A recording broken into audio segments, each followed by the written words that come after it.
Hello, and welcome to the character creation short introductory to our characters for Pirates of the Broken Skies. We, of course, do have two new people here. We've got Silent Osiris and Live in Pink, Stephen and Jen. Say hello. Hey. Hello. Hi. Hello. And, of course, you know, you've got myself, you've got Maggie, and you've got Benson here. But, you know, you might know us by now. We're impossible to get rid of. So I think first things first, let's go through who our lovely new people are. Stephen, who are you? Hey everybody, my name is Stephen Lumpkin. I am Silent Osiris online. The O is a 0. Some of you may have recognized me from other D&D shows around Twitch.tv and YouTube, including from Roleplay, Misclicks, Nerd Fusion on the Twitch.tv/D&D channel, and maybe even other places. I don't even remember. These days, I'm living in the Netherlands and working as a game designer for Guerrilla Games, so I'm really excited to be able to join roll for it with this awesome game. Pirates of the Broken Skies is a game about playing airship steampunk pirates. Let's see, I have a little bit of a blurb to read for you here. Yeah, it's a game of swashbuckling and freedom fighting, high magic, and arcane technology. In this game, our players will take the helm of their own pirate airship armed with cannon and spell to hunt leviathans, chase rare treasures, and harry the ships of a cruel empire. And I think that the characters that we've put together for you are really awesome. So to kick that off, why don't we start with our other new player, Jen. Can you introduce yourself and then also your character? Tell us a little bit about Yeah, okay. So my character is Saara Smallwick. I'm a little halfling, but I feel very, very proud of my height, even though I'm not that short, right? And yeah, I'm a wizard. I'm also the ship's cartographer, and that's kind of why they accept me, because I tend to be a little brat, but a cartographer is pretty important, and I'm a really good one at that, with my academic background, which I learned from the evil empire, which I actually know really well. Besides that, yeah, I'm really short. I got red hair, medium length. I kind of dress like how do you say it? The magic ball.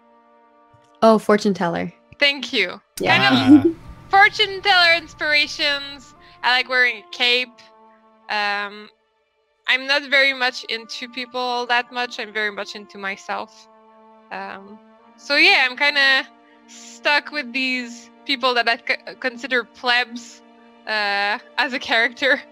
But hopefully that will change. I bet they can charm me. Awesome. Maggie, do you want to tell us about your character? Sure. So I am Zinzi Spark Sprocket, and I'm the engineer of the ship. So I have some interesting things that I can bring to the table, which are these new backgrounds that Stephen has made for all of us, which is really cool. And my job is to basically obviously make the ship work, and I get like a little bit of bonuses towards that, as well as some extra engineering tools. I have lots of tools.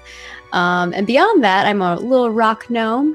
I'm also an artificer, so this is kind of a new class that has come with AU, and it's a little different. We've taken our own take on it. Normally it's like a magic class, but we've made it so that instead of doing magic stuff, we're doing mechanical. So for instance, I have like a detect magic spell, right? And identify and mending. But instead of using those spells like you would in the sense of like a magic casting spell, we're making them into trinkets. So I have like a little trinket that I use, or a tool that I use that has a startup time and stuff like that, and can do that spell. That's kind of how we're doing our take on it. I have a whole slew of other things, and she's just carrying along with her like thieves tools, leatherworking tools, smith tools, tinker tools, forgery. She's just got like a ton of stuff just dangling on her. And the way that she looks is she's a small creature because she's a gnome. She's about 3 foot tall, 40 pounds. She's got like these crazy red hair that's always like just a mess because she does not care what's going on with it. It's like reddish orange. She's got fair skin with tons of freckles, just like freckles everywhere, and blue eyes that are really big because she's a small small little gnome. She kind of wears more like a Victorian style, like steampunky shirt, like flowery shirt with like a skirt, like a high-rise, low back end, and some boots, as well as she has like little bags that are all about her carrying all her tools, and her tools are dangling on like strings and stuff. Because when you're working on an airship, you know, if a tool drops, you don't want to lose it, so you got to have it like carabined to you and attached to you. So it's pretty simple in that sense. And then I think that's kind of what you. Oh. How could I forget this? I have a thunder cannon. So I have like a giant two-handed thunder cannon that I like carry either like on my side or on my back or like in my hands. I like to imagine every time you fire that, like you go back like a couple of feet. Yes, or I have to like stance myself, like buckle in. We were making a joke about it, EE and I, were that like I'm gonna create boots that like they lock down. They have like a lockdown mode. And then she has, along with her other tools, she just has like a wrench and a screwdriver that are a little bit, they seem a little different than the other tools that she has in her assortment of stuff. I think that basically gets you to where she's at. She's a smart, dexterous creature. Awesome. Bentham, what about you? What are you bringing to the ship? So my character's name is Lignus Stormscent, and he is a dwarven druid, because why not? And he is the doctor, the surgeon on board the ship, as well as the cook. So he's trying to keep everyone alive. Like, sometimes that job might end up being quite difficult, but he's going to do his best. And he is wasn't originally sort of like, he didn't expect to end up in the pirate life. He was he was a druid, he was a healer, and he kept to a sort of nice, peaceful life. But then the Empire has forced his hand, and now suddenly he finds himself in like the opposite of what he ever thought he like. He's not a big fan of technology. He's a druid. He likes nature and stuff like that, and doesn't like industry. And now he is a not space pirate, sky pirate, slightly less cool, but close to a space pirate. And way cooler. Well, it depends, I suppose. It depends how cool he acts, and yeah, he is like suddenly he's in like this big technological, not necessarily fantastic for the environment machine, but that's sort of the only home he has as it currently stands. So yeah, he's got pretty good wisdom and stuff like that. That is his focus. He is the least strong dwarf you have ever seen. He is probably he's got no muscle to him. It looks very weird as a dwarf. It just probably makes him look like just really small. Like, because usually dwarves are like as wide as they are tall, and he just looks like a small person, a small human. He's a child. Yeah. Do you go into bars and people ask you for your ID in taverns? Yeah, but then he's like, "Excuse me." They give it a tug, like, is it fake? I thought dwarves had like giant beards. He's like, "Well, shush."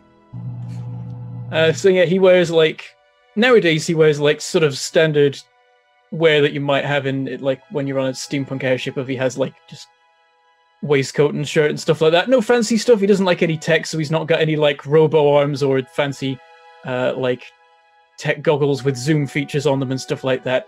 But he has to like make do with something a bit better than the cloak he used to wear, which he now just wears sort of over his shoulders. It's a little bit tattered and frayed after cloaks work when you're in like some nice glade somewhere tending to plants and stuff. When you're on a sky ship, there's lots of like sharp bits you catch on and stuff, so that's not gone so well for that. So he said to sort of modernize his uniform. Awesome. And yeah, he uses lots of like healing magic and stuff like that. A valuable member of the ship and the team. Very cool. And Elysium, why don't you tell us about your character a little bit? What kind of role do you perform on the ship? Hello, I'm Captain Vermilion Versailles. I'm a human, and I perform the captain's role on the ship. I make sure that people are flying the ship correctly, mostly because I'm kind of crappy at piloting. So I tell people how to fly the ship, and I give them directions. I mostly help protect people. I am a sorcerer, but I'm actually a storm sorcerer out of Unearthed Arcana, although not a stone sorcerer. Sorry, I said storm, I meant stone. Not a stone sorcerer in the normal sense. We've kind of reflavored it to be like it's a stormy kind of thing. Air magic? but it's exactly the same rules. I'm a stone sorcerer, and I protect people, I move around, and I hit people with a big sword, and I make sure that people stay alive as long as possible, and I protect my crew. I am a human with the Warcaster feat, because Warcaster is amazing and allows me to do opportunity attacks with Booming Blade, which is like the best thing ever for protecting people. Didn't work so well for me in our practice session. I got killed by sharks almost. That was great. I was gonna Don't make. worry, I healed him. Yeah. I was saved, but I tried to tank 2 sharks, and both of them hit me, one of them crit. Wasn't great, no. I have an AC of 18, though.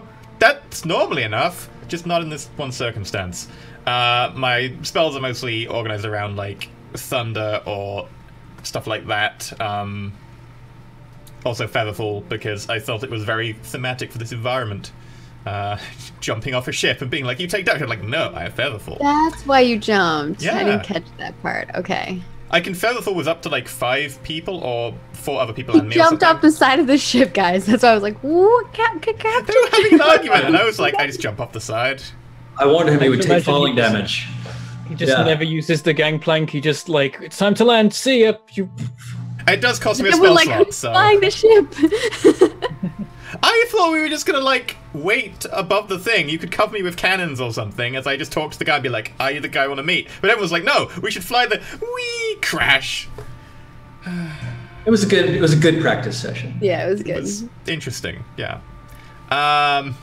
Anyway, most of my job is to make sure everyone else stays alive and that we get the ship back to port safely.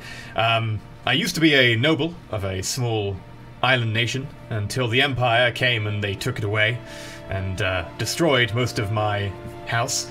And now I just serve as a captain, doing what I can, taking the odd job against the Empire wherever possible. And I have an interesting new crew. Some of whom I've been with for a little while. Unfortunately, some of whom I haven't been with quite so long, and were just convenient because my last navigator died. We'll see how they get on. Do you want to talk about what you look like? I don't know if you did that. I didn't- Oh, I have a lovely pork chop style beardy mustache, long white hair into a ponytail at the back, eye patch, waistcoat with a silk white scarf, and a heavy blue coat, which is still on its way from eBay right now. Yeah, Apparently we're it's waiting for a lot of Yeah. some I forgot cosplay that I Ah, have, yes. I have goggles and I also have like a mechanical arm. I forgot about that. Bentham reminded me Ah, when yeah. he was talking about that. Yeah, Ah, yes, there's the Bay of E on the nearby island. the Merchant Bay port. of E. Yeah, The it's, baby. it's far away and its deliveries are sometimes unreliable due to Empire activity within the intervening waters. But Well, the one merchant I talked to said that they were going to send it from somewhere called Londinium, or at least that's where they were located. It turns out they've instead sent it from somewhere called Hong Kong, and they're sending it to somewhere called Korea, before they're going to send it to the United States of the Empire, and then somehow it's going to get to the United... Hey, why is the United States the empire? I don't now? know Come why, on. but they're sending it from Hong Kong to South Korea to America, presumably then to me. I don't know why, but apparently that's going to take them a few days, and I was like, I need this quick, and they were like, sure. but it's gonna be amazing when it gets here. I paid 3 times as much because I needed it soon. I'm regretting this so much, but hopefully it will be here in time. Anyway, that's my character. Nice. Also, I really, really like studying swordplay and magic and how it like worked for the Hexblades before the Shattering. Yeah. Spoilers. We'll tell you all about that in a little bit. So, yeah, Maggie, Elysium, is there anything more you want to tell everybody about the show? Did you want to talk about the new rules? Because you had a couple new things that you Yeah. bring to the table. So we've got a whole bunch of new rules, and I think we're going to release those for some people sometime soon. We're still figuring out exactly what the release schedule is looking like, but we're playing with a bunch of fun new stuff. Because I really wanted to push the themes of being like pirates on airships, we've got a number of things working in the background for us. So first of all, our pirates earn experience points not from killing random monsters, but from 3 different things. One, by getting a treasure haul worth 1,000 gold pieces times the average party level. So starting at level 1, if they earn 1,000 gold pieces, then they earn 1,000 experience points. 2, by slaying a legendary foe. Obviously, the Cloud Sea is filled with all sorts of terrifying monsters of the deeps that threaten the ships that sail through it. And killing one of those is worth a large amount of experience points. And third, if you manage to either cripple, destroy, or capture an enemy ship, you will earn large amounts of experience points for that. So what else this does is, because you don't earn experience points for killing random mooks, it opens up a lot more creative opportunities for how to diffuse or move around what would otherwise be combat encounters. And we saw one of those in our practice session that worked out really interestingly. It was so cute. It was really cute. It was really great. There's two. But it could have been horrible. It could have gone really I was on Team Fire if need be. I was on Team Fire. Jem was pushing for Team Fire. Team Fire was a strong team, but Team Flower ultimately pulled it out. So all in all, it was really fun. Oh my gosh, I just bet them me and you are going to have to just like stray these guys into the good realm, because I don't know what's going to happen. Oh, I'm in the good world. I'm just in the Every enemy chaotic we good see, world. just like, don't burn them. There are other ways to do things than burning everything. But fire, pretty. But fire. But There are- fire, yeah. There are two mechanics at work also that encourage the sort of high action swashbuckling flavor that you tend to see in pirate movies or pirate media. And the two rules I like to call swashbuckling, which says that anybody who's an intelligent humanoid, like anything that can use a tool and stand on two legs, is highly skilled at flashy swashbuckling combat. So if you leap onto a narrow beam, or if you fight on top of a rolling wheel or whatever, first of all of these things are easier than they would normally be in a normal game of Dungeons & Dragons. Secondarily, if you succeed by 5 or more on the skill, then your next attack has an advantage. Secondarily, pirates have fortune, and pirates can earn fortune by throwing themselves into the mix without caring for the consequences. And once they've earned enough fortune, they can spend it for something really, really interesting. And finally, anything in this world can spend its fate by burning hit points to deal extra damage. You unlock that ability when you're down below half hit points. And this is just an ability that I really like because it helps make fights that seem foregone, because all of the enemies are down at half health and it feels like the player's definitely going to win. It just ratchets them up with a little more tension, helps them go a little faster because the enemies get to spend hit points to do more damage to the players. So you're going to be seeing those things in action. And then there's a bunch of other rules about the backgrounds that we've talked about, but I'm going to talk about those later. So back to you, Maggie. I think that's all, right, E? We covered all this stuff. So it's worth mentioning that anyone who gets our character sheets when we release them to the GM tier, player tier plus in like a week's time, there'll be like a split background because we don't have the same backgrounds as like the normal things because it's a whole new setting, etc. So there's a split. There's a character role and an actual background. Like my role is ship captain. My background is exile. So there are it divides into two. There's ship role and then there's personal history. So yeah. So keep a lookout for that, and don't be super confused by like, why are there multiple things here? It's because they've been split and all homebrewed by Steve. So I think that's it. We'll We're be all good. releasing character art throughout the week, as well as some cool cosplay stuff of us, and we're making a trailer like we always do for all of our other shows, which I'm really excited about. I can't wait. It's going to be awesome. Yeah, he already showed us like the template for it. This is so cool. So I'm can't very, wait. very excited. And so happy that Steven and Jen are able to join us. It's really exciting. Yeah. Okay. With our ship. Oh, and we'll have ship art too. Oh, yeah. I think that'll be the first thing that's going to be released. That's almost done. Ooh, I can't wait for that. But thank you for watching the character creation summary video.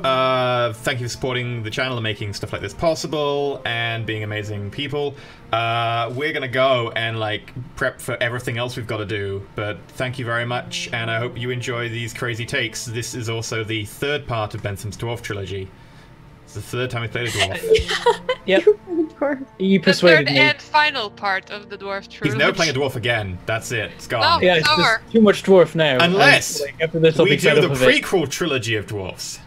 Oh Yeah. god, no. If you go for a prequel trilogy, then there's obviously a sequel trilogy planned. So, And then like a spin-off I'll as be a well. dwarf forever, please no. We'll have to see what we can do. Okay, I think thank you you'll for have to watching. be a dwarf forever. I'm sorry. Every dwarf's beard is Yeah. shorter than the last. There's only so far we can go. Then you just I get love ingrown dwarves. beard hairs all over. That's just horrific. May the dice roll ever in your favor. Goodbye. Bye.